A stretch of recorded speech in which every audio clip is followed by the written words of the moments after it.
नमस्कार दोस्तों, मैं रोहन शर्मा स्वागत करता हूं सभी का आपके अपने चैनल ज्योतिषीय वास्तु में। कैसे हैं आप सभी? आज हम यहां पर बात करने वाले हैं एक बहुत ही ज़्यादा महत्वपूर्ण टॉपिक पर। उससे पहले आप सभी ने मेरे पिछले कुछ दिनों की वीडियोस ज़रूर देखे होंगे। उसमें मैंने एक बहुत बड़ी बात यहाँ पर कही थी जो कि अभी हमारे सामने सच होते हुए नज़र आ रही है। 2-3 दिन पहले मैंने एक वीडियो बनाया था, उसमें मैंने एक भूकंप की कैलकुलेशन करके बताई थी, जहां पर मैंने कहा था कि अभी आप देखिए पिछले कुछ दिनों में भूकंप नहीं आ रहा था, बट अब भूकंप के झटके आना शुरू हो जाएंगे। भारत में छोटे छोटे झटके देखने को मिलेंगे, जो कि हमें देखने को भी मिले गुजरात में, और भारत के आसपास ही कहीं बड़ा भूकंप यहां पर देखने को मिलेगा जो कि नुकसान ज़्यादा करता हुआ नजर आएगा।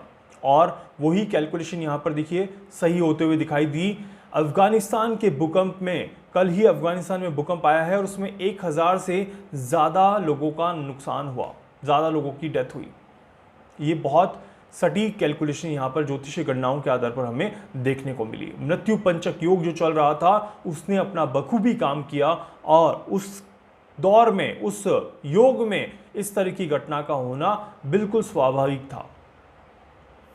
यहां पर एक और कैलकुलेशन जो मैंने करी थी नव संवत्सर का, जब मैं वीडियो बना रहा था तब की बात है ये। अगर आपको वीडियो नहीं मिल रहा हो तो नीचे डिस्क्रिप्शन बॉक्स में देख लीजिएगा, लिंक आपको मिल जाएगा। उसमें मैंने एक बात कही थी कि इस बार राष्ट्रपति पद के लिए किसी महिला उम्मीदवार को सामने लाया जाएगा, किसी महिला का पक्ष रखा जाएगा। और देखिए आज जो चीजें चल रही हैं राष्ट्रपति पद के लिए, उसमें यही कहीं ना कहीं कहानी यहां पर सामने आ रही है। और बहुत मैंने क्लियर स्टेटमेंट कहा था कि 2022 is a year of the womens, so that's why यहां पर काफी ज्यादा स्ट्रॉन्ग चांसेस हैं कि इस बार कोई महिला ही प्रेसिडेंट बने। ऐसे भी योग प्रबल यहां पर बनते हैं। अब देखना ये है कि ये प्रेसिडेंट बनते भी हैं या नहीं, क्योंकि मैंने इनकी कुंडली नहीं देखी है, बट महिला उम्मीदवार का आने का और उनका एक नाम टॉप पर आने का योग बनता था, वो यहां पर पूरा पूरा सही हो गया। तीसरी चीज जो मैंने कही थी, भारत की सरकार में यहां पर राजनीति में काफी ज्यादा उतार चढ़ाव होने वाले हैं और महाराष्ट्र के लिए कठिन समय यहां पर शुरू होने वाला है। ये वीडियो भी मैंने मार्च के एंड के आसपास बनाया था, एंड इसमें भी मैंने क्लियरली कहा था कि जून जुलाई के आसपास से लेकर के सितंबर अक्टूबर तक के बीच का जो समय रहेगा, ये महाराष्ट्र की सरकार के लिए बहुत बड़े संघर्ष का समय रहेगा। इस संघर्ष के समय को निकालना महाराष्ट्र की सरकार के लिए बहुत ज्यादा जरूरी है। अब ये संघर्ष निकल पाएगा या नहीं निकल पाएगा वो मैं अभी आपको बताऊंगा। साथ ही साथ कुछ और महत्वपूर्ण भविष्यवाणियां, कुछ और महत्वपूर्ण कैलकुलेशंस आपको बताने की कोशिश कर रहा हूं। प्लीज समझने की कोशिश करिएगा कि किस तरह से चीजें चल रही हैं। महाराष्ट्र से ही सबसे पहले शुरुआत कर लेते हैं। देखिए महाराष्ट्र की सरकार में अभी जो समय चल रहा है ये डेफिनेटली एक विकट परिस्थिति वाला समय चल रहा है। कल तो ऐसा लग ही रहा था कि सरकार गिर जाएगी, बट कल ग्रहों का योग उतना खराब नहीं था। यहां पर देखा जाए तो ये जो समय चल रहा है इसमें अभी थोड़ा सा समय है, और अभी यहां पर अगर मैं कहूं तो 25 जुलाई से लेकर के 25 of July to 15 of August 2022 ये जो समय रहेगा ये बहुत ही ज्यादा पीक समय है। अगर ब्रेक होना है या टूटना है या महाराष्ट्र में री इलेक्शन की घोषणा होना है या फिर इलेक्शन कमीशन का इन्वॉल्वमेंट आना है तो वो इसी समय के दौरान आ सकता है। ये बहुत ही ज़्यादा पीक समय है। ये समय महाराष्ट्र की सरकार के लिए और उद्धव ठाकरे जी के लिए बहुत ज़्यादा अच्छा नहीं चल रहा। उद्धव ठाकरे जी ने जो शपथ ली थी उस समय की जो कुंडली मैंने देखी है उसमें भी कुछ इसी तरह की कैलकुलेशंस यहाँ पर दिखाई देती हैं। साथ ही साथ कल जो इंसिडेंट हुआ था, ये कल वाला इंसिडेंट भी 90 डेज की कैलकुलेशन देता है कि 90 दिनों का जो समय है ये बहुत ही ज़्यादा असमंजस का समय है। ये बहुत ही ज़्यादा कहीं ना कहीं आप कह सकते हैं कि विचलित करने वाला समय रहेगा, जहाँ पे टेंशन, तनाव का माहौल काफ़ी ज़्यादा रहेगा। स्पेशली ये 15 दिन, मैं आपको कुछ डेट्स बता रहा हूँ वो भी नोट कर लीजिएगा आप। These 15 days of this month ये बहुत ही ज़्यादा इंपॉर्टेंट है महाराष्ट्र की गवर्नमेंट के लिए। उसमें भी अगर मैं बात करूं तो उसमें भी आने वाले 7 दिन बहुत ही ज़्यादा महत्वपूर्ण है।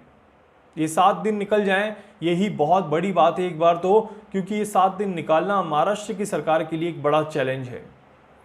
और इसके बाद एक छोटा सा समय बनेगा जो बनेगा आपका 25 सितंबर से लेकर के 5 अक्टूबर के बीच का।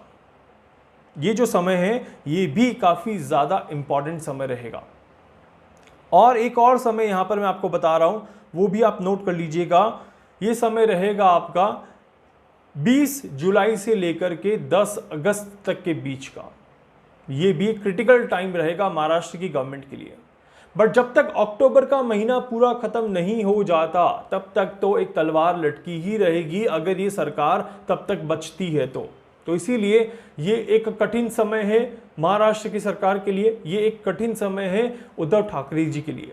अब एक और बड़ी भविष्यवाणी या एक और बड़ी बात यहां पर मैं स्टेटमेंट पे दे रहा हूं कि जिस तरह से ये दौर चल रहा है और जिस तरह से कैलकुलेशंस बन रही है, मैंने इस कैलकुलेशन को शिवसेना के साथ भी जोड़कर देखा है और ये एक कठिन समय चल रहा है शिवसेना के लिए भी या शिवसेना के अस्तित्व के लिए भी। ये एक बहुत बड़ा यहाँ पर मैं आपको कह रहा हूँ कैलकुलेशन, क्योंकि जिस तरह से यहाँ पर मेरी कैलकुलेशन है उसमें जो चार्ट मैंने शिवसेना का देखा था, शिवसेना का हॉरोस्कोप अगर आप सभी को नहीं पता है तो मैं बता देता हूँ।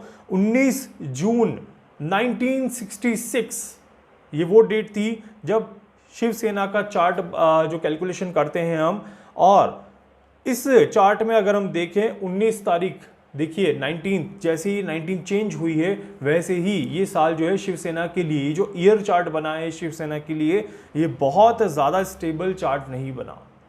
साथ ही साथ अगर मैं देखूं तो यहाँ पर देखिए कुंडली के अकॉर्डिंग जो मेरे सामने भी कुंडली बनी हुई है उसमें ये जो चार्ट है बहुत ज़्यादा स्टेबिलिटी नहीं देता और एक फ्लक्चुएशन यहाँ पर ज़्यादा देता है, एक अनस्टेबिलिटी यहाँ पर ज़्यादा देता है।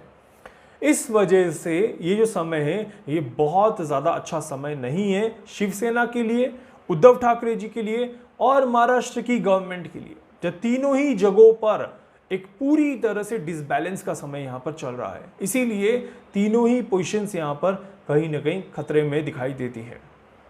और यहाँ पर अगर महाराष्ट्र की सरकार हटती है, ये सरकार अगर हटती है तो शिवसेना भी यहाँ पर पूरी तरह से हिलती हुई नजर आएगी और ये आने वाला एक साल जो रहेगा ये शिवसेना के लिए काफ़ी ज़्यादा संघर्ष का समय रहेगा। शिवसेना को अपने आप को बचाने के लिए काफ़ी ज़्यादा मेहनत करनी पड़ जाएगी, क्योंकि ये एक साल शिवसेना के अस्तित्व पर एक बड़ा खतरा कहलाएगा। अगला यहाँ पर जो कैलकुलेशन आता है वो भी समझने की कोशिश करिए और क्या क्या होने वाला है। इसके अलावा अगली जो चीज़ होने वाली है यहाँ पर ये आप नोट कर लीजिए। अगेन डेट जो रहेगा आपका 25 जुलाई से लेकर के 15 अगस्त तक के बीच में नॉर्थ ईस्ट और नॉर्थ डायरेक्शन में बहुत बड़ी परेशानियां यहां पर खड़ी होती हुई दिखाई देगी। वेदर को लेकर के काफ़ी ज़्यादा परेशानियां ज़्यादा रहेंगी, साथ ही साथ पॉलिटिकल इश्यूज ज़्यादा रहेंगे और हिंसात्मक गतिविधियां इस समय में काफ़ी ज़्यादा होते हुए नजर आएगी। इसके अलावा यहां पर देखा जाए तो पानी जो है वो बहुत बड़ी परेशानी क्रिएट करने वाला है। आज आसाम की हालत आप देख रहे हैं, जिसके बारे में मैंने बहुत पहले ही कह दिया था कि इस बार का जो पानी रहेगा वो तबाही लेकर के आएगा और आसाम में आज चारों तरफ सिर्फ बाढ़ और पानी के सिवा बहुत ज़्यादा कुछ नहीं दिखाई दे रहा। और आसाम के बाद यहाँ पर देखा जाए तो अगला जो आता है बंगाल, कलकत्ता, वेस्ट बंगाल और उड़ीसा, ये दो जगह है जहां पर थोड़ा ज़्यादा नुकसान होगा और नॉर्थ इंडिया और नॉर्थ जो है वो आगे संघर्ष देखते हुए नजर आएंगे। इसके अलावा एक और स्टेट जो है वो भी राजनीतिक समीकरणों की वजह से परेशानियां झेलता हुआ नजर आएगा, वो है आपका बिहार। बिहार का नाम जैसे मैंने पहले भी कहा था कि सडनली आता हुआ दिखाई देगा, अब बिहार का नाम चलता हुआ नजर आएगा और बिहार में वापस से राजनीतिक गतिविधियां यहां पर तेज होती हुई नजर आएंगी और कोई न कोई राजनीतिक परिवर्तन यहां पर होते हुए नजर आएगा, या फिर कहीं न कहीं सरकार की कहीं न कहीं कह सकते हैं आपकी विचलित स्थिति यहां पर देखने को मिलेगी और नीतीश कुमार जी का नाम भी आपको सामने आता हुआ नजर आएगा किसी न किसी बात को लेकर के। तो आने वाला समय जो है वो भारत में राजनीतिक चीज़ों को लेकर के काफ़ी ज़्यादा परेशानियां देखने को मिलेगी, और इसके अलावा वेदर को लेकर के भी काफ़ी ज़्यादा परेशानी देखने को मिलेगी, या फिर नेचुरल डिजास्टर को लेकर के भी काफ़ी ज़्यादा परेशानियां देखने को मिलेगी। तो जो डेट्स मैंने बताई हैं, इन डेट्स में काफ़ी कुछ होने वाला है, और अक्टूबर से पहले का समय अब यहाँ पर भारत के लिए निकालना बहुत ज़्यादा ज़रूरी है। उम्मीद करूंगा कि सब कुछ आराम से निकल जाएगा, कोई दिक्कत कोई परेशानी नहीं आएगी, और सारी चीज़ें आराम से बैलेंस हो जाएगी। उम्मीद करूंगा आपको वीडियो अच्छा लगेगा। वीडियो को लाइक कर दीजिएगा, चैनल को सब्सक्राइब कर दीजिएगा, बेल आइकन पे ज़रूर से क्लिक करिएगा। इसके अलावा कुछ पूछना चाहते हैं, कुछ जानना चाहते हैं, अपने बारे में कुछ समझना चाहते हैं, आप मुझसे संपर्क कर सकते हैं। मैं पूरी कोशिश करूंगा आप सभी की हर संभव मदद यहाँ पर कर सकूँ। धन्यवाद।